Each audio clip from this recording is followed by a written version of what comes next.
میں قرآن حکیم اور احادیث نبوی سے یہ بات ثابت ہوتی ہے کہ سیدنا لوط علیہ السلام جس قوم کی طرف مبعوث کیے گئے تھے وہ قوم اخلاق کے اعتبار سے بالکل ختم ہو چکی تھی اور اب اس کی اصلاح ناممکن ہو چکی تھی۔ اس قوم نے اپنے جرم کو جرم بھی نہیں سمجھا تھا۔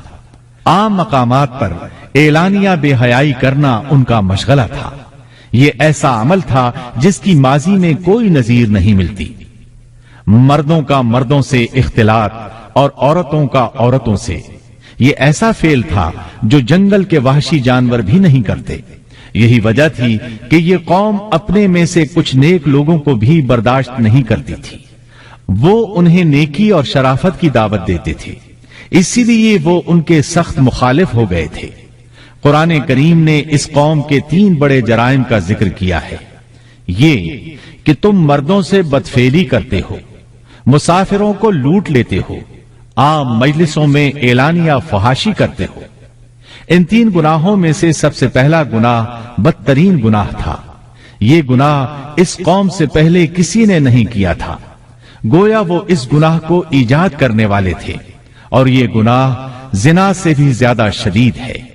قرآن کریم اور احادیث کی روح سے اغلام بازی ایک بدترین گناہ ہے۔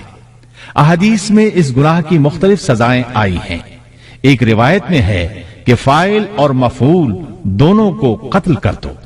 بستی سدوم عذاب کے نزول سے قبل کن حالات سے دوچار تھی، سورۃ الزاریات آیت 35 اور 36 میں یوں بیان ہوا ہے: پھر ہم نے ان سب لوگوں کو نکال لیا جو اس بستی میں مومن تھے، یعنی لوط علیہ السلام اور ان پر ایمان لانے والے، سو ہم نے اس بستی میں سوائے ایک گھر کے مسلمانوں کا کوئی گھر نہ پایا۔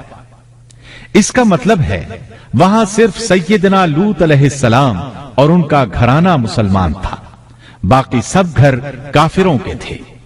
اللہ تعالیٰ کسی قوم کی مکمل تباہی کا فیصلہ اس وقت تک نہیں کرتے جب تک کہ اس قوم میں کچھ قابل لحاظ بھلائی موجود ہو، مگر جب قوم کا حال یہ ہو جائے کہ اس میں بھلائی آٹے میں نمک کے برابر بھی باقی نہ رہے، تو ایسی صورت میں اللہ کا قانون یہ ہے کہ نبی اور اس پر ایمان لانے والوں کو اپنی قدرت خاص سے کسی نہ کسی طرح بچا لیا جاتا ہے، اور باقی لوگوں کے ساتھ وہی معاملہ کیا جاتا ہے جو ہوش مند تاجر اپنے ٹوکرے کے گلے سڑے پھلوں کے ساتھ کرتا ہے۔